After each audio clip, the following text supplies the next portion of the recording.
Bueno, entonces, ¿cómo sería retomar con el tema este de Perlinger? De Perlinger, bueno, no, de Perlinger yo en realidad lo conocí por una situación casi casual, porque fue cuando nosotros nos fugamos de Rawson, él estaba en el aeropuerto. Cuando vamos a tomar el aeropuerto, estaba en el aeropuerto como un viajero más.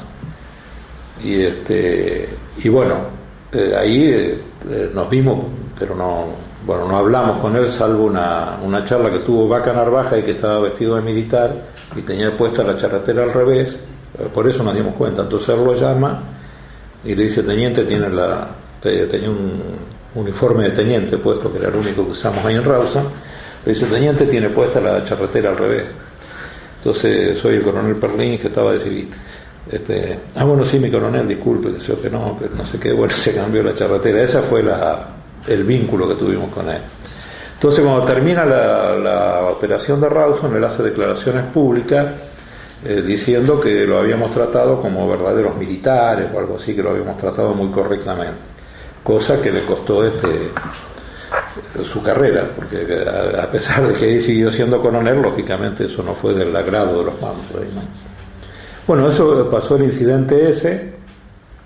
Después lo pasan a retiro de Perlinger, y en el año 84, yo estando en Cuba un día, había un evento de esos, un evento por la cuestión contra el pago de la deuda externa, por el no pago de la deuda externa, un evento internacional. Yo había ido de Nicaragua a Cuba por otro motivo, y bueno, me lo encuentro ahí de casualidad. Entonces yo no lo había visto tampoco, me llama él, y bueno, me dice que ¿qué tal? Bueno, que se ve, y ahí bueno, y se va a la casa, me pregunta dónde estoy, se va y se queda en la casa donde estaba yo ahí, como todos los días que estuve ahí, como 5 días. Entonces hablábamos a la noche ahí hasta las tarde, hasta las 2, 3 de la mañana, y ahí me contó lo del golpe ¿no? Que entre otras cosas, lo del golpe contra él.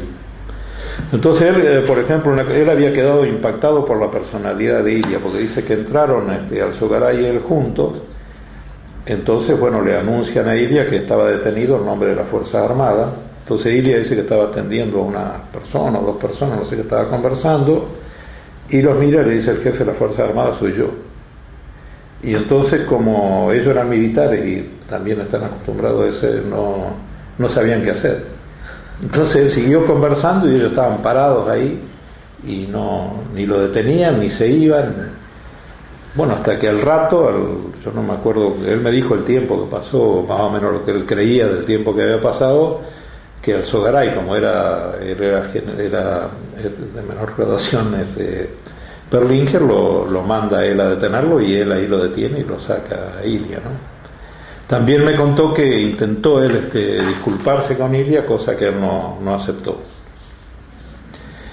Y me dijo que él, bueno, cómo habían llegado al golpe, por qué había dado el golpe. Entonces él me dice que en el verano del año, de ese año, del 66, estando él en Mar del Plata, lo citó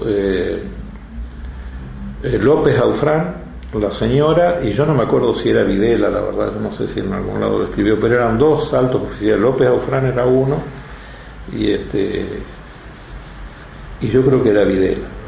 Y bueno, lo citan ahí a cenar, y entonces en la cena le anuncian del golpe. Le dicen que bueno, que hay que dar un golpe, y que ese golpe tiene que ser antes de mediados de año, porque si no se iba a interpretar, que se interpretó, y era que se iba a interpretar que era contra el peronismo, etc. Y entonces él dice que primero le dice que le parece que no, se niega a hacerlo. Entonces el argumento que le ponen ellos, los altos oficiales estos, me puedo equivocar los nombres, pero eran 2 altos oficiales con gran participación en el golpe. Lo que le ponen como argumento ellos es que la opción es que o dan el golpe o se divide el ejército, y que entonces eso es lo que lo decide a él, porque él creía que la unidad del ejército era como la base de la unidad nacional, digamos, alrededor de lo cual podía funcionar la unidad nacional. Y ese, bueno, es un criterio, creo yo, que estaba adentrado en las Fuerzas Armadas de la época de Roca, de la época de la Guerra del Paraguay, ¿no? Donde él como que percibe que que en la guerra contra el Paraguay, a pesar de las divergencias entre las provincias, se logra, tras un objetivo común, el ejército logra unificar esos distintos criterios, ¿no? Y bueno, ellos tenían ese pensamiento, lo tenían. Entonces él, claro, Perlinger, cuando ya estábamos hablando, él ya había variado totalmente. Entonces dice, yo si hubiera tenido la menor idea de lo que iba a hacer el ejército con el poder después, bueno, jamás me hubiese prestado a eso, ¿cierto? Y ahí es cuando me dice eso, que había intentado pedirle disculparse con Ilia y que Ilia no había aceptado esa disculpa, ¿no? Y en ese sentido, volviendo al 75, ¿ustedes no tenían mayores expectativas en ese momento respecto a la posibilidad de que el ejército pudiera efectivamente dividirse? No, más bien lo veíamos como un bloque uniforme, no veíamos la posibilidad de que pudiera dividirse. Por lo menos pensábamos que esa posibilidad iba a existir en la medida que tuviera derrotas profesionales, militares importantes, digamos, ¿no? Que entonces eso iba a suceder, pero que no era esa la oportunidad de que pudiera suceder tampoco eso. Ahora, de todos modos, durante el periodo democrático, digamos, el periodo del gobierno peronista, hay cierta división en el ejército entre oficiales que todavía sostienen... No, estaba Calcaño y... Incluso más allá de Calcaño, digamos, con Malaplane y demás, había ciertos oficiales que sostenían el peronismo en el poder o que colaboraban con él y otros que ya trabajaban por el golpe. ¿Ustedes no veían que el golpe iba a unificar del todo a las Fuerzas Armadas? Eso ya yendo al golpe militar. No, digamos, en la previsión del golpe. Ustedes imaginaban que la situación del golpe podía perjudicar a las Fuerzas Armadas porque las aislaba de la población, pero las unificaba como tales, claro. Mientras que la situación de mantener el statu quo reinante en ese momento los dividía a ustedes como fuerzas revolucionarias, viendo el tema pero también mantenía divididos al ejército. ¿El cual, perdón, no entendí la parte anterior? Al ejército yo te digo ahora lo que pensaba, pero digo que no entendí que... No, digamos, ¿hasta qué punto ustedes evaluaron que esa situación 74-75 cuando se preveía el golpe era la peor posible, o que la situación iba a empeorar mucho más con el golpe? Sí, nosotros inicialmente veíamos que era una afirmación del fascismo, es decir, manteniendo los como se hizo después en El Salvador o en Guatemala en la época, y como estaba sucediendo ahí, con un gobierno, digamos, legítimo desde el punto de vista que había sido electo, mantener una política de terrorismo de Estado. Afirmar esa postura veíamos que era una de las posibilidades a partir de una alianza del ejército con estos sectores. Y la otra era un golpe directo, que es el que ocurrió, ¿cierto? En la primera tesis era la que más creíamos en el 74, en el 75 ya veíamos que eso iba a ser un golpe directo. Y entonces nosotros, por ejemplo, del golpe nos enteramos en febrero, fin de enero, principio de febrero del 76. Y eso nos enteramos a través de... Pues, bueno, eso también es muy importante porque muestra, si no parece que fuera toda una cosa militar, ¿no? Confrontación, pero nos enteramos a través de Cacho Perrota, que era el dueño del Cronista Comercial y que trabajaba en el sector de inteligencia nuestro, ¿no? Desde hacía tiempo, y que era amigo, muy amigo de Martínez de Oz y de muchos generales, entre ellos de Viola, que es de quien obtuvo el proyecto de golpe. Y nosotros lo denunciamos públicamente en el mismo febrero del 75, claro, no con todos los detalles, porque si no se evidenciaba que era de dónde había salido más o menos la cosa, sino lo denunciamos como que se iba a producir una gran ofensiva militar contra los sectores populares y fundamentalmente sindicales y trabajadores, ¿cierto? Que es lo que ocurrió después, pero con la dictadura instaurada. Entonces, por ejemplo, ahí había con nosotros, ligados a nosotros, directamente con nosotros, estaba poner Luis Cerruti Costa, que había sido ministro de Lonardi, ministro de Trabajo, que después había variado la postura y terminó siendo director del diario El Mundo. Haroldo Conti, bueno, que era es uno de los escritores más importantes, creo yo, de la Argentina, que al mismo tiempo había sido, bueno, era profesor de filosofía, guionista de cine, tenía una serie, que estaba en la parte cultural del RP y también en la parte de inteligencia del RP, en la parte cultural del PRP y en la parte de inteligencia del RP. Él, por ejemplo, Haroldo, cuando desaparece, estaba a cargo de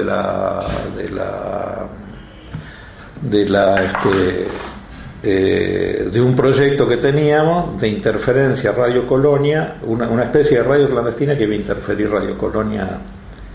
Desaparece el 5 de mayo, eso debería haber aparecido unos días después.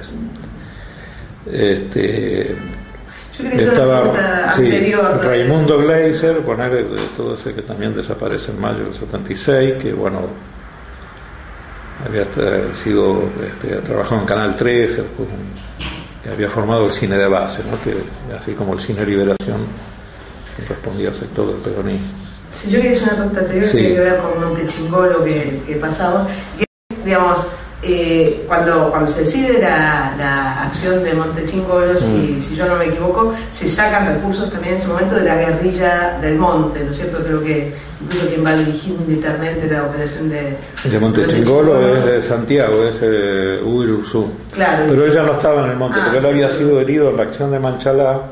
Tenía una herida en la pierna que le llegaba de la rodilla a la entrepierna y eso imposibilitaba que volviera al monte. Él había sido el primer jefe de la compañía de monte después de esa herida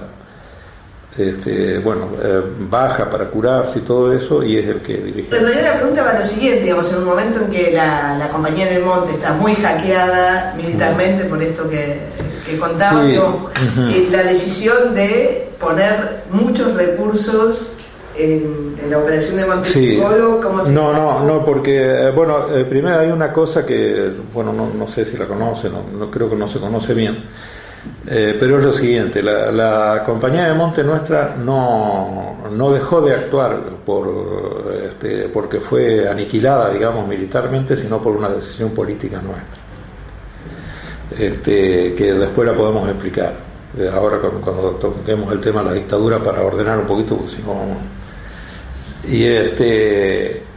Y la acción de Montechingolo tiene que ver que ante el fracaso de las negociaciones para un armisticio y un frente democrático antigolpista y antifascista, nosotros decidimos seguir adelante con la acción. Cuando se hizo, yo estaba en Tucumán, me enteré por el diario, no sabía la fecha que se iba a hacer tampoco, me di cuenta, así que había sido dramática, digamos, más o menos sabiendo. Se decide hacer la acción de Tucumán, con el objetivo de Montechingolo, con el objetivo de recuperar armamento a los efectos de estar en condiciones de dar una confrontación mayor que preveíamos a partir del advenimiento del golpe, ¿cierto? Esa era la idea, pero no tiene que ver con un debilitamiento, sino tenía un propósito de fortalecer logísticamente, digamos, la actividad militar en prevención de un enfrentamiento que ya iba a pasar a tener características solo militares, porque a pesar del accionar de las 3A todavía había un margen para este tipo de actividades políticas, ¿cierto? Que hablábamos antes, sindicales, se había producido el Rodrigazo en agosto del 75, ahí cuando cae López Rega. Había también algunos elementos algunas cosas que sucedían que también creaban cierta expectativa, ¿no?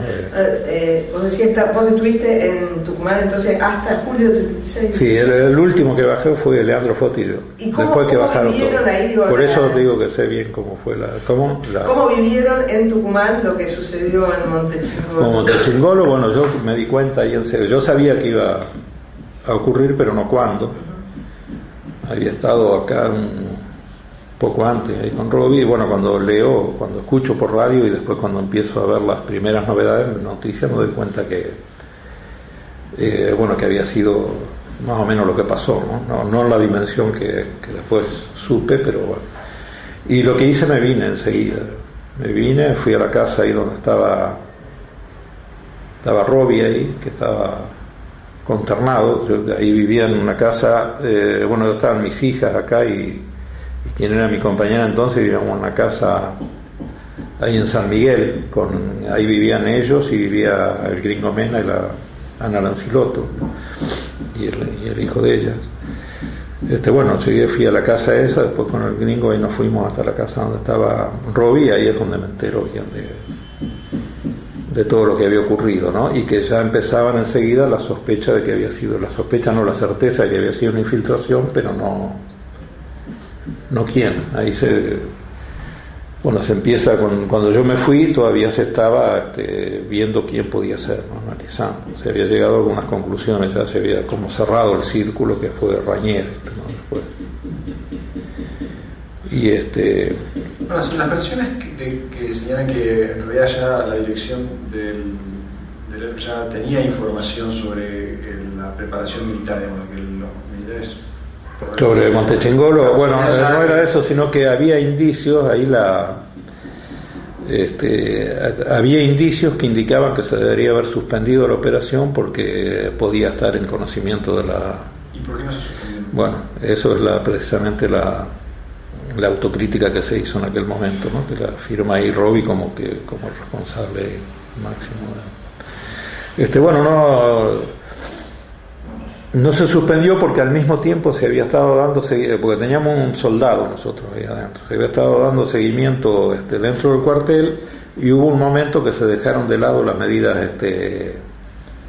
la medida de extrema precaución dentro de la unidad militar. Pero no obstante eso había habido varias detenciones. Estaba, por ejemplo, la detención de Ledesma, de Juan, de un gran compañero que era de Córdoba, había sido trabajador de FIA y era jefe del Estado Mayor en ese momento. Había sucedido en esos días y en días antes, pero bueno, se presuponía, como efectivamente ocurrió, que no iba a hablar, digamos. Después, bueno, cuando se detiene a Rañer, ahí es cuando se sabe bien cómo fue todo el proceso por el cual ellos se enteraron, ¿no? Y vos sabés si hay gente que, digamos, en la dirección de la operación que efectivamente propone que se pare la operación, porque esto es, bueno, cuando uno lo escucha, digamos, con estas sospechas que no haya habido una discusión respecto de... No, bueno, yo esa parte, no participé, pero sí la escuché después, ¿no? Porque no estaba.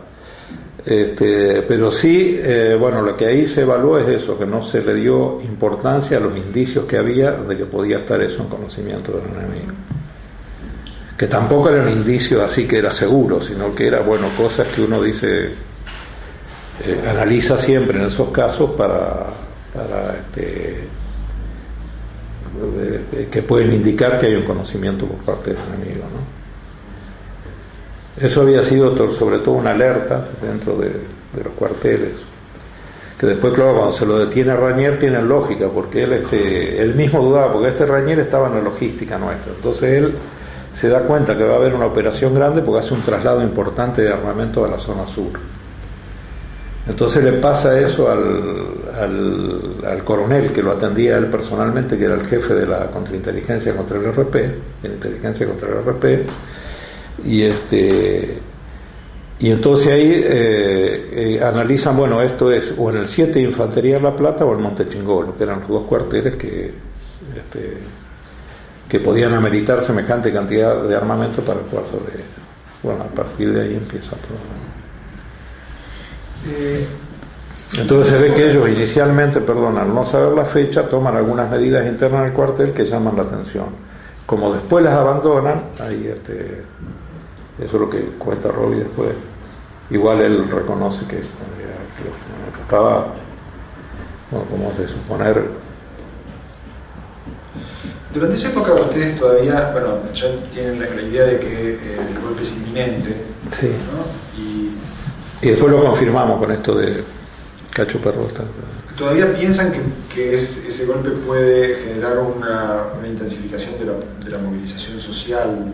Exacto, eso es lo que erróneamente... Lo que va a pasar, digamos, ¿no? Yo creo que ese es el más grave de los errores de apreciación política nuestro, ¿no? Está el del 25 de enero, porque los otros son consecuencias de las políticas que vos desarrollás, como decíamos, de continuar la lucha armada. Bueno, entonces eso tienes, ese es el 25 de enero, que el 25 de enero, ese del 25 de mayo, que de no aceptar la tregua a Cámpora es uno, y el otro es que nosotros ahí lo que calculamos es que el advenimiento de la dictadura iba a provocar una generalización de la resistencia, y por eso sacamos aquella declaración que estaba titulada Argentino a las armas, que como que no había ya más opción, ningún resquicio político, ¿cierto? Entonces eso no era solo nosotros, los montoneros igual, incluso creo que más los montoneros veían como casi como alentador el advenimiento del golpe. Nosotros tanto no era, pero sí veíamos que se iba a generalizar la resistencia. Entonces, claro, ¿qué pasa ahí? Hacemos bueno, eso se produce el golpe el 24 de marzo, eso nosotros habíamos denunciado, teníamos esa creencia, se hace un encuentro de dirección nacional en Moreno, donde llega la represión y apresa o mata a 11 compañeros. Bueno, después en esa reunión se sigue con esa idea y se saca la declaración pública esta que estábamos hablando antes. Entonces, en el caso mío, que yo estaba en Tucumán, cuando yo vuelvo a Tucumán, voy con Leandro, y lo primero que hago, hablo con con el secretario general del sindicato de Guasapampa, que es un sindicato de peones rurales que queda atrás del sindicato, atrás de la localidad de Santa Rosa, donde hay unos ingenios de esto que eran del CONASA que estábamos hablando. Entonces, cuando yo hablo con él, Rodríguez se llamaba él, cuando hablo con él, era uno de los que nos abastecía a nosotros, todo, pero él y toda la familia, ¿no?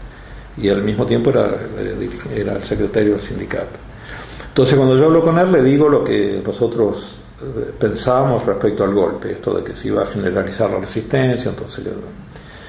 Entonces él, como buen campesino, digamos, me dejó hablar, y cuando yo terminé de hablar me dijo, me parece que están equivocados, me dijo.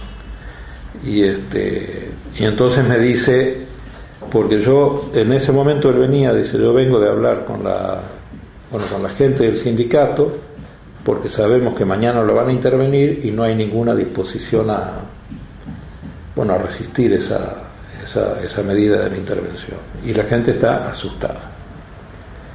Bueno, ese fue el primer indicio en el caso mío que yo tuve de que habíamos errado, o de que podríamos haber errado, porque esta era una persona de mucha confianza, y además de mucha percepción y de mucha vinculación directa con la gente. Entonces yo inmediatamente ahí con Leandro hacemos un informe y se lo mandamos ahí por medio de un contacto que teníamos ahí acá a Robia, ¿no? Entonces, eso hicimos nosotros. Después nos enteramos, porque ahí nos metimos, quedamos ahí en el monte. Después nos enteramos que desde varios lugares se había recibido cosas similares, y después relatos de compañeros que iban a casa donde antes los recibían y ahora ya no lo recibían, por lo menos con tanto entusiasmo, ¿no? Sino que uno notaba que había una tensión, digamos, cuando uno estaba ahí, ¿no? Entonces todo eso, esa serie de informes y la apreciación nuestra que se va dando en eso, hace que en el mes de junio nosotros tratemos cambiemos la percepción que teníamos. Veíamos que en lugar de haber una generalización de la resistencia, lo que se había producido era un retraimiento de esa resistencia, y que nosotros habíamos quedado medio en una lucha de aparato a aparato, que ahí sí, que es la época donde más bajas tuvimos, aparte de estas situaciones puntuales como fue y dramáticas, como fue la de Montechingolo o la de Catamarca, que hablábamos antes.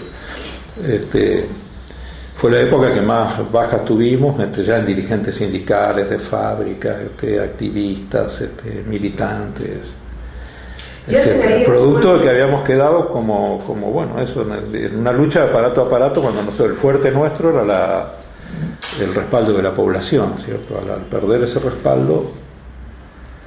La pregunta era si hacen en ese momento algún intento de comprender por qué se equivocaron en la evaluación de 3 meses antes, o colectivamente o individualmente, ¿no? Bueno, no llegamos a hacerlo, porque eso sucede en junio, cuando se hace la evaluación de que nos habíamos equivocado, digamos. Y bueno, indudablemente que no habíamos percibido bien cuál iba a ser la reacción de la población frente a una actitud semejante, es decir, que había, podríamos decir, como un distanciamiento de lo que era el PRT de la población en ese sentido, ¿no? A lo mejor, porque si no tendríamos que haberlo a lo mejor quizás palpado antes. Ahí lo palpamos ante los resultados. Entonces el problema es que no se profundiza esa evaluación a fondo, porque eso pasó en junio. La represión venía ahí violentamente. Bueno, en mayo, por ejemplo, habían desaparecido, que nombrábamos recién, Haroldo, después Raimundo Gleiser, Carrizo, Juan Manuel Carrizo, y ya en julio, el 12 de julio, desaparece Manuela Santucho con Carlos, un hermano de Robi, que no estaba vinculado políticamente, estaba vinculado familiarmente. Ya el 19 se produce lo de Robi, Benito y el Gringo, Ana Lancilotto, Liliana Delfino y Fernando Goertel. Es decir, ya los acontecimientos era como que no iban más rápido que los análisis nuestros, ¿no?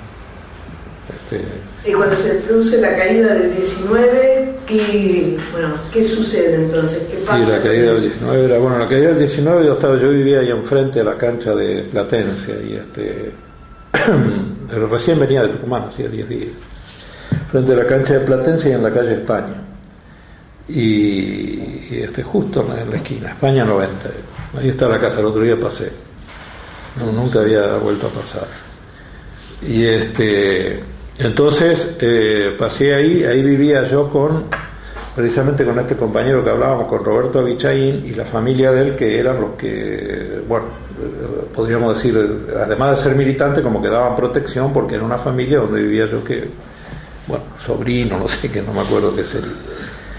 Y entonces la noche anterior estaba también Roberto ahí, la noche anterior nos reunimos con Robi ahí el 18 de la noche. Él se iba al día siguiente, el día 19 a las 10 de la noche, con un compañero que está desaparecido de apellido Catalá, de La Plata, que trabajaba en la Secretaría y del Buró Político. Iba a ir hasta Brasil, de ahí a Europa, y de Europa a Cuba. Ese era el itinerario que pensaba hacer. Entonces habíamos estado hablando esa noche y habíamos quedado en vernos al día siguiente alrededor de las 7 de la tarde, para despedirnos, eso, en la casa del Gringo Mena, que era donde estaba parando él, que quedaba 6 cuadras de la casa donde estaba yo, ahí en Villa Martelli. Entonces, teníamos una reunión con los montoneros, que era eso lo que hablamos la noche anterior, a la mañana del día 19. Una reunión que se iba a hacer el día 12, que se había suspendido y pasado para el 19, y a la cual Robi quiso quedarse, porque él tenía que, teóricamente se iba a ir el día 12, no el 19, para estar ahí en la firma del acuerdo, que se trataba de un acuerdo de unidad con los montoneros, y el Poder Obrero, que era otra organización, que se iba a llamar la Organización para la Liberación Argentina. Eso era lo que se iba a hacer el 19 de la mañana. El 19 de la mañana va Domingo Mena, Gringo, va a ir por la casa, y con Fernando Goertel, que son los que van a la cita con Montoneros. Y ahí nosotros fue un vehículo de compañeros para controlar que no lo siguiera nadie, ni a la ida ni a la vuelta. A la ida, era muy difícil porque salía de ahí, ¿no? Y eso, efectivamente, digo eso porque por ahí también surgieron versiones que Firmenich ya había entregado a Robi, y eso no tiene nada que ver. Primero, que ni fue a la cita esa, y segundo, que estaba controlado, que no hubo seguimiento ahí a partir de ahí, ¿no? Entonces, ellos vuelven, este compañero que sí vive, Roberto Abichaín, también va al encuentro con ellos, vuelve y me dice a mí que se suspende la reunión. Entonces, como se suspende la reunión, yo me voy ahí bueno, a hacer otras tareas. Yo en ese momento era responsable del Estado Mayor, fui ahí y después volví a la tarde con Carlos Germán, con otro compañero, Mauro. O sea, nos vamos los dos juntos, él también vivía en la misma casa que yo ahí. Y cuando volvemos, volvemos a eso de las 5 de la tarde, ahí viene Alberto Mervilá, a esa hora como a las 5, y nos dice lo que había pasado. Alberto Mervilá vivía en el mismo edificio que el Gringo Mena, en el piso de arriba. Él estaba en el tercero B, creo que era ahí, en el cuarto B, en un departamento. Entonces cuando Alberto llega a la casa, lo para el portero de la casa y le dice que se vaya, que, bueno, más o menos en pocas palabras, en 3 palabras, lo que había pasado, que se vaya porque había ido el ejército, que habían matado, ya así le dijo eso, que habían matado a Robbie y a Benito. No le dijo eso porque no sabía quiénes eran, sino al cuñado, porque él figuraba como cuñado o algo así, a la otra persona, y que se habían llevado vivo a Liliana Delfino, y posteriormente habían montado una guardia ahí, que había llegado el Gringo, me cuesta decirlo Domingo porque siempre decíamos Gringo, el Gringo Mena y Ana Lancilotto, y se los habían llevado a ellos también vivos. Bueno, los 3 están por supuesto desaparecidos hasta hoy, ¿no? Entonces, bueno, ahí es cuando nosotros nos enteramos de lo que pasó, de lo que pasó ese día a la tarde. Nos enteramos junto con Roberto, Mauro, que desapareció después a fines del 76, y bueno, y yo nos enteramos ahí a través de Alberto. Y bueno, ahí viene todo ya lo posterior, ¿no? Y ahí, bueno, ellos sin duda fueron con conocimiento del lugar. Llegaron a la casa, la investigación posterior es así, me pasó una cosa sorprendente. Ahora, llegaron a la casa y estaba el portero en la puerta, llegaron cuatro personas que eran militares de civil, en un Dodge 1500 verde, creo que era.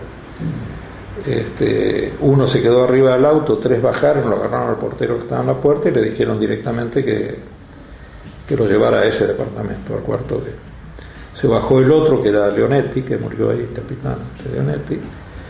Lo llevaron ahí, le dijeron que golpeara la puerta, que si preguntaban quién era, que dijera que era él, Daniel se llamaba el portero. Y efectivamente preguntaron quién era, dijo soy Daniel, ahí abrieron y ahí se produce el enfrentamiento, ¿cierto? Ahora, la idea que tienen ustedes es que ellos sabían quién estaba ahí dentro, porque sí. la impresión es que si fueron solamente 3 o 4 militares era porque no sabían qué era lo que se iban a encontrar, que de otra manera hubiera montado un operativo mucho más. No, pues ellos ellos fueron con conocimiento. Bueno, primero que Robbie estaba ahí hacía 10 días o 12 días porque él vivía en otra casa y estaba ahí solo a la espera de su viaje, ¿no? Y esa era una casa alquilada 2 meses atrás, 3 meses atrás. Ahí durante ese día al mediodía se había montado un control de vehículos, una pinza se dice sobre la General Paz enfrente a la Philips, que nosotros presuponemos que los compañeros la habían visto esa pinza, pero que no le dieron importancia porque era la norma más o menos en la época, cada tanto había estos controles de vehículos, ¿cierto? Pero cuando llega el vehículo con las 4 personas, esa pinza que estaba supuestamente para controlar el vehículo, lo que hace se despliega y rodea el edificio, ¿no? Para evitar que salga cualquiera. Es decir, era una operación combinada, eso ya estaba hacía como 2 horas antes, no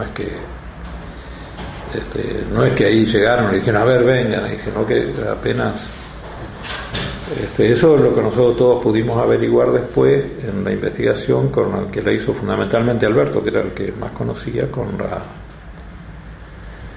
con los vecinos del lugar. Y ahora una cosa, bueno, total, no tiene nada de malo. Bueno, yo porque eso sí no sé qué decirlo, pero no por mí, sino por la otra persona. Pues ahora cuando salgo de la cárcel a mí me pasaron varias cosas extrañas y importantes. Bueno, la más extraña de todo es que un día me voy a un pueblo y estoy hablando hace un año, pues bueno, con una persona de ese pueblo, y entonces me pregunta por lo de Robbie. Entonces le cuento más o menos lo que sabíamos de acuerdo a la investigación, y me dice: al lado de mi casa vive el portero que estaba en la casa de Robbie. Eso pasó ahora. Le digo: vamos a verlo, y lo fuimos a ver. Y bueno, el tipo me volvió a contar todo lo mismo que le había contado Alberto en aquella época, más un dato nuevo que dice que en el 10º piso vivían 2 militares, una mujer y un hombre. Bueno, que él no sabía que eran militares, pero él me decía: deben haber estado por eso, pero indudablemente no, porque vivían. Le digo: ¿cuánto hace que vivían? Dice: no, hace 10 meses que vivían, ellos hacía 2 meses. Entonces lo que sí, a ellos los hicieron trabajar, digamos, una vez que por eso te digo que fueron con datos precisos de lo de Robbie, porque el día anterior al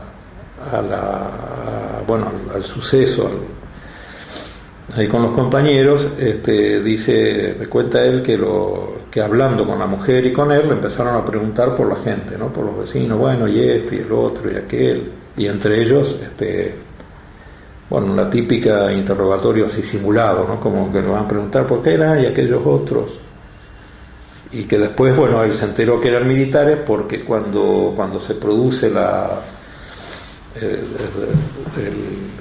acontecimiento la muerte de los compañeros y los secuestros, llevan todo al departamento donde estaban estos militares, ahí en la Pisa 10, y ahí es que él se da cuenta que estaba con ellos, ¿no?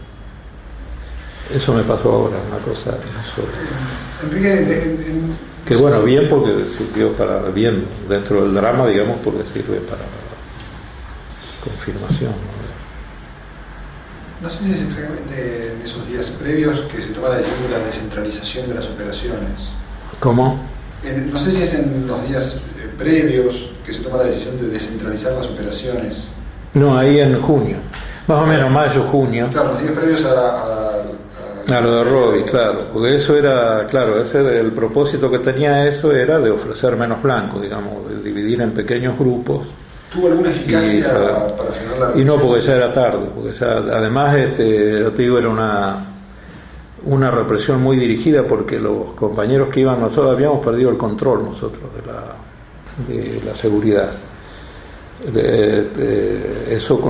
Para eso basta ver la lista de los desaparecidos en esos 3 meses, porque ahí está el caso de Manuela, de Carlos, que pobre, además no, aparte del drama, digamos, le tocó, no tenía actividad política, era uno de los pocos hermanos de Robbie que no tenía actividad política. El caso de Pablo Pavís, que era responsable de propaganda, estos de Raimundo y de Haroldo Conti, del Flaco Carrizo. Es decir, que había ahí había un trabajo previo y como una ofensiva en la dirección ya desestructurar, ¿no? ¿Y no hubo propuestas de más a tal punto del acontecimiento, por ejemplo, en los diarios del primer día sale que yo estaba ahí, que yo estaba muerto ahí? Y eso me imagino que conocerían la reunión con los montoneros, que nos íbamos a juntar algo, porque si no, ¿por qué va a salir si yo no? Incluso sale en el diario, y yo voy al otro día a una cita, a un encuentro con mis hijas, que eran chiquitas, año 76, tenían 7 años, y mi compañera entonces, y ellas habían ido a la cita, pero mi compañera creía que no iba a ir, yo porque había visto en el diario. Pero cuando aparecía ahí casi... Pero te digo, era dramático. Bueno, esto del portero sí, mejor no, porque yo te he hecho poner cualquiera, pero no por mí, sino por él.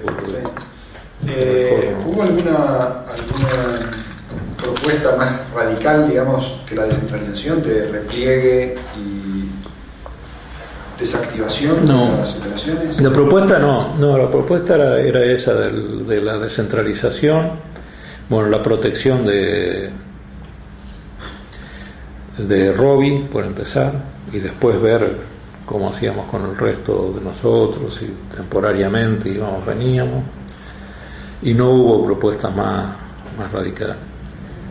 No solamente estaba previsto que saliese él del país. Estaba previsto que saliese él, pero por eso, porque ya antes de la caída, ya en junio, había indicios de que no garantizábamos la seguridad. Claro. Y esa fue la que fue parecido a lo que plantea después Rodolfo Boll para Montonero en el 77, en enero del 77, viste la carta, que él plantea eso de pasar a la resistencia, volver a la resistencia, a los sabotajes, bueno, a una política menos. Ahora, ya después de los acontecimientos estos del 19 de julio, sí, digamos, bueno, ahí cae prácticamente todo el buró. Bueno, ahí cae, claro. ¿No? ¿Y qué, digamos, los que quedan, ustedes, digamos, qué piensan, qué hacen, cómo ven, digamos? Bueno, lo primero que hacemos, tomamos una serie de medidas en el sentido ese de seguridad. Sí, en general, digamos, ¿cómo ven el futuro de la organización? Bueno, no, claro, ahí estábamos al principio sumamente impactados, digamos, y organizamos un encuentro que se hace en Rosario, eso fue en julio o en agosto, y un encuentro que se hace en Rosario, bueno, donde analizamos la gravedad de la situación. Elegimos una nueva, reemplazo para los compañeros del buró político que habían caído, y ahí en el caso mío y de Luis Kremer, de Luis Mattini, vamos ahí a Checoslovaquia a una reunión con los cubanos para más o menos explicarlo y ver también si qué podíamos concluir o resaltar alguna opinión más sobre el acontecimiento, ¿cierto? Y bueno, ahí sí se produce como ahí todavía no una discusión, pero sí una diferencia de criterios, porque bueno, había algunos que planteamos esto de salir del país porque no teníamos ningún control, ¿no? Y cosa que finalmente hacemos. Entonces vuelvo yo ahí en diciembre del 76 y nos reunimos con varios compañeros, con los que tenían responsabilidad en distintos lugares, bueno, entre ellos con Oropel, con Daniel De Santi, con otros compañeros, y ahí planteamos y organizamos la salida de la mayoría de los que podían estar más en riesgo, entre ellos, ¿no? Antes de ver la salida, ¿cómo se dio la reunión esa con los cubanos? ¿Cuáles fueron las sugerencias? Bueno, nosotros, sí, bueno, ahí fueron, digamos, cautelosos, pero era evidente que sí hablamos de eso, de que sin duda había un trabajo previo y de la inteligencia para llegar a ese objetivo, ¿cierto? Y ellos también, bueno, recomendaron como opinión, daban una serie de medidas tendientes a evitar el seguir ofreciendo flanco, es decir, una serie de cambios, ¿no? Ahí con ellos no hablamos en concreto eso, porque en concreto de la salida o no salida, sino una serie de cambios por ejemplo, yo estaba en un lugar donde cortar algún vínculo si yo estaba en un lugar que tenía vínculo con actividades anteriores a esta caída, cambiar ese lugar, ¿no? Salir y cortar relaciones que no tuviéramos extrema confianza. Pero bueno, ahí y nosotros, mira cómo sería cuando yo vuelvo, ya tenemos ahí otro indicio terrible, feo decirlo, pero bueno, hay que decirlo porque es la realidad y inocultable, digamos. Cuando yo vuelvo, nosotros tenía la idea de sacar, apenas llegara o lo más pronto posible, a 4 compañeros, que eran el Piqui Pujol, compañero que era de Santa Fe, que después había sido de la dirección, a Leandro Fote, a Alberto Mervilá y a Carlos Germán. Y cuando llegué, los 4 estaban desaparecidos en esos 3 meses, de septiembre a diciembre, ¿no? Entonces, digo sirve también para graficar, porque eran los 4 compañeros más formados, más importantes, tenían más cuadros más destacados, digamos, ¿no? Entonces yo agarro y bueno, busco una pareja de compañeros que eran colaboradores del partido, y alquilamos una casa ahí en la costa atlántica, y ahí es donde me reúno con Daniel De Santi y con todos ellos. Y ahí programamos la salida esa, y claro, programamos también un contingente de compañeros que quedaba acá en el país, pero que no tenía problemas de seguridad o no estaba hasta entonces identificado eso, ¿no? Para continuar con actividades ya mucho más reducidas, tanto en el terreno político como en En ese momento la idea de los compañeros que, digamos, de programar actividades de los compañeros que quedan, digamos, ¿cómo imaginan ustedes en ese momento que se va a desarrollar la cosa de ahí en adelante, digamos? Bueno, ahí era más primero, bueno, teníamos la enorme preocupación esa del descontrol de seguridad, ¿no?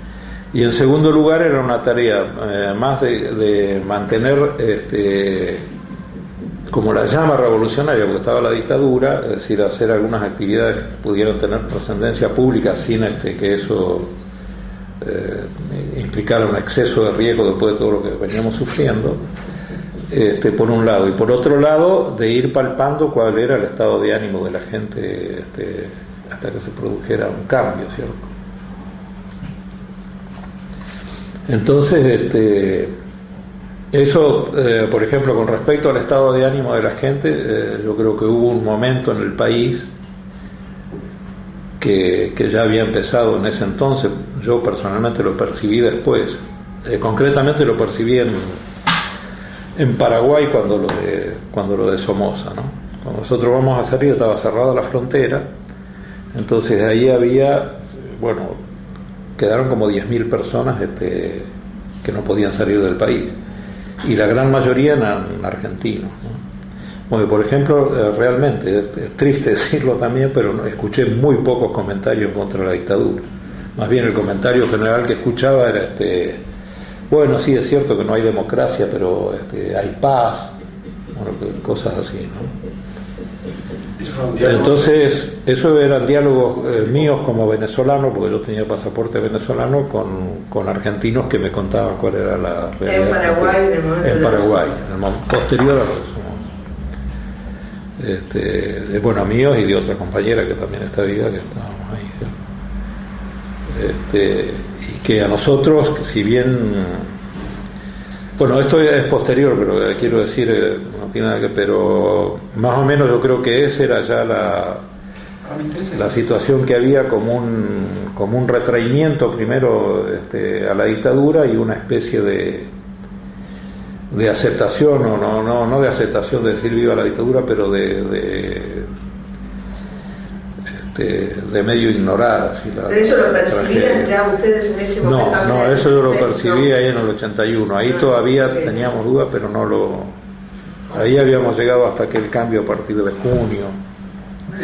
Después, ya hablando con los compañeros por un otro motivo, todos percibían más o menos lo mismo.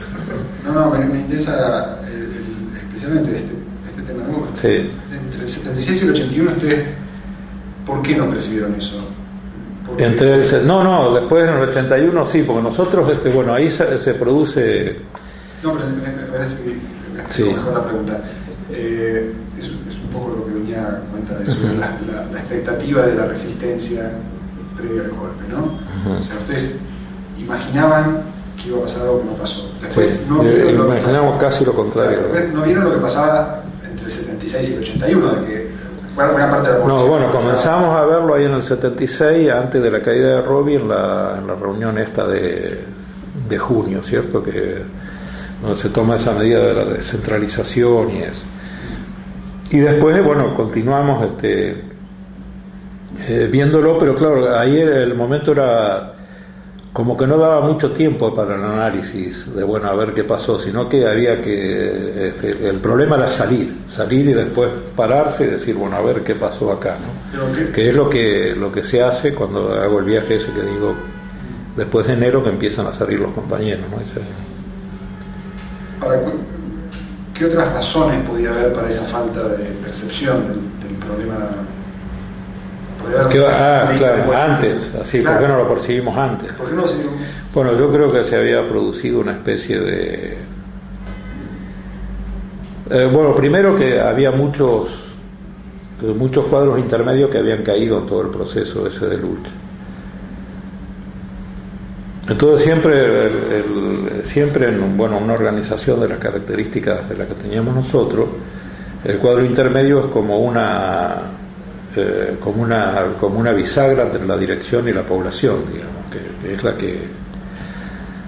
que va transmitiendo. Entonces yo creo que esa falta de experiencia hizo que nosotros a lo mejor sacáramos conclusiones demasiado subjetivas que no nos permitieron visualizar que se había producido como un distanciamiento entre el partido y la población pero no un distanciamiento así que decir no, nosotros mandamos, sino que no logramos captar a raíz de eso el sentir de la gente, porque si no uno percibe esas cosas. Y durante la llamada contraofensiva de los Montoneros en el 79, ustedes estaban al tanto. Sí, bueno, yo me enteré. ¿Sabían que iba además no estábamos al tanto de los detalles, pero sí ni de la idea de la contraofensiva, pero sí de la idea política de eso. ¿Y qué pensaban? Bueno, eso realmente ahí pensábamos que no, porque eso fue a raíz de que no era así, porque eso fue concretamente nos enteramos a raíz de una reunión mía con Firmenich en Cuba, en el año 78, cuando el aniversario del 26 de julio. Que ahí él, explicando lo que pensaba, decía que había llegado el momento de una contraofensiva popular, decía, ¿no? De que iba a haber movilizaciones de masa y un agotamiento de la dictadura. Y que entonces había que acompañar eso con actividades revolucionarias, y por eso digo, sin ir al detalle, sí. Entonces, objetivamente, yo no me gusta mucho eso, porque vos decís, no es que tenía razón, no tenía razón, pero nosotros percibíamos que no había ninguna condición para esa situación en ese momento. Porque, por ejemplo, todo lo que había sido que provocó eso, ¿no? Lo que fue el movimiento sindical combativo, la misma presencia de Agustín, que había muerto, que era el principal líder, se había transformado en nacional, popular de masa, digamos, no había ninguna de esas estructuras que habían permitido que se diera una situación. Es decir, se podría dar a lo mejor por otros motivos, pero no por esos motivos, ¿cierto? Bueno, eso fue en el 78, que fue una de las... Y entre el 76 y el 78, vos antes decías, en el primer momento no todos estaban de acuerdo con salir, pero al final... Claro, al final salieron ahí todos los compañeros y después se está en el exterior ahí un tiempo y ahí se produce una división, ¿no? ¿Cuál es el eje? Entonces el eje de esa división. Sí, el eje de esa división, aunque parezca simplista, porque siempre, claro, todas las discusiones se plagan de posturas y teóricas y eso, ¿no? Pero el eje de esa discusión era que había un grupo de compañeros que decíamos que había que volver a la Argentina con determinado recaudo y otros que no. Ese era el eje. Y la prueba está que donde quedó cada uno después, ¿no? Pero no lo digo críticamente, porque ellos, yo creo que lo que pensaban es que dada la virulencia de la dictadura y lo difícil de la situación, era más, a lo mejor su papel era más conveniente a partir de la denuncia y la solidaridad afuera, que fuera debilitando la dictadura, lo que es una cuestión válida, ¿no? Nada más que por ejemplo, nosotros no nos sentíamos sentíamos que nuestra responsabilidad era distinta. Entonces estábamos en el marco de esa discusión cuando el sector nuestro, digamos, yo me veo con Jacinto Suárez, que fue después y es actualmente responsable de relación, ahora no, pero fue responsable de Relaciones Internacionales del Frente Sandinista, a quienes, nosotros los sandinistas lo conocíamos desde el año 72, en que Robbie, el gringo Mena y yo, después de la fuga de Rawson, también lo habíamos conocido a Carlos Fonseca en Cuba. Y desde ahí venía el vínculo ese. Entonces, Estábamos ahí en el año 78 y viene él y bueno, en el año 78 ahí lo veo, lo vuelvo a encontrar, lo encuentro en Cuba él y a varios de ellos, y ahí me dicen del proyecto insurreccional más o menos que tenía, y de que si nosotros podíamos ayudar con determinadas con participar en determinadas actividades específicas. En realidad esas actividades no teníamos solo tantos especialistas como él presuponía, así que solo nos dispusimos ahí a ir como combatientes, digamos, ¿no? Cuando estábamos en el medio de esta discusión de volver al país o quedar, se produce eso y nos vamos allá a Nicaragua, porque eso ya no era, vamos a esperar el año que viene, era ahí o no era nunca, ¿no? Hay dos preguntas. Entonces, efectivamente, el eje de la discusión. Y el eje de la discusión era eso. Entonces, claro, el otro grupo de compañeros, que, estaba Matini, Oropel, otros compañeros de la dirección, se quedan en Europa, después algunos de ellos van a México, después vuelven a tener ahí una decisión, y quedan ahí ahora, cada uno está ahí en su actividad. Pero quiero decir, el resultado de la decisión no es que ustedes volvieron a la Argentina, sino que se fueron a Nicaragua. No fuimos a Nicaragua, pero eso era ya por una concepción, porque cuando a nosotros se nos plantea, todo el proyecto que teníamos era regresar a la Argentina. Por estas razones de seguridad y no vinculado con una posición que teóricamente podría decir foquismo, pensábamos que desarrollar una actividad en el campo, que efectivamente después lo hicimos, sin una presencia política sin presencia política ostentosa, digamos, eso a partir de que ya habíamos comprendido eso de la situación de masa, de la situación popular esta con respecto a la dictadura, a la espera de que se produjera un cambio, digamos, mientras tanto ir tendiendo redes políticas, digamos, así muy delicadamente. Esa era la idea que tenía. Entonces, pero vienen los sandinistas y había las situaciones ahí, y decidimos eso a partir de que teníamos una concepción latinoamericanista, estábamos en el marco de la lucha contra la doctrina de seguridad nacional, y lógicamente pensábamos que cualquier país de América Latina que se liberara era como parte de una también era lo mismo que la liberación. En esa división que se produce entre el grupo que se va a Nicaragua y el grupo, digamos, de Martini, ¿cuánta gente hay de cada lado que sigue orgánicamente? Ahí a Nicaragua llegan a ir unos 70, 80 compañeros, ¿no? Y otros que quedaron ahí en México, en otros lados, pues no pudieron ir. Ahí nosotros vamos cuando todavía estaba la guerra contra Somoza, los que vamos somos 6, y la idea era de una lista de otros 50 compañeros más que fueron ahí. Pero después ahí terminó el 19 de julio, terminó la guerra, nosotros llegamos a principios de mayo, y el 19 de julio inesperadamente para nosotros, porque ahí pensábamos, de ninguna manera pensábamos que eso parecía que... Yo para darme una idea de cuánta gente sigue afuera hacia el año 78. Ahí activos deben haber seguido unos 200 y pico. Contando los dos lados, digamos. Sí, contando los dos lados, un poco más, y con mucha también periferia, contactos y eso, ¿no? Pero claro, todavía no había ninguna... porque el problema ahí era cómo retomar el trabajo. Entonces nosotros planteábamos una forma y ellos planteaban otra, ¿no? que llegó a consumarse de esta manera. Nosotros vía Nicaragua primero y ellos quedaron ahí. Pero a Nicaragua en realidad entraron muy pocos. No, a Nicaragua entramos primero a la época de la guerra, antes de Somoza, 6 compañeros. Y después entraron unos 70 compañeros más, que muchos de los cuales participaron, ya estábamos en el poder ahí, así que participaron en trabajo en organismos del Estado y otros en actividades contra la contrarrevolución ahí en la parte militar, en la parte del Ministerio del Interior, etc. Bueno, estamos con el cassette que termina, así que... Perfecto. En realidad... Vamos a poder hacer otra. Sí. Después lo pienses como...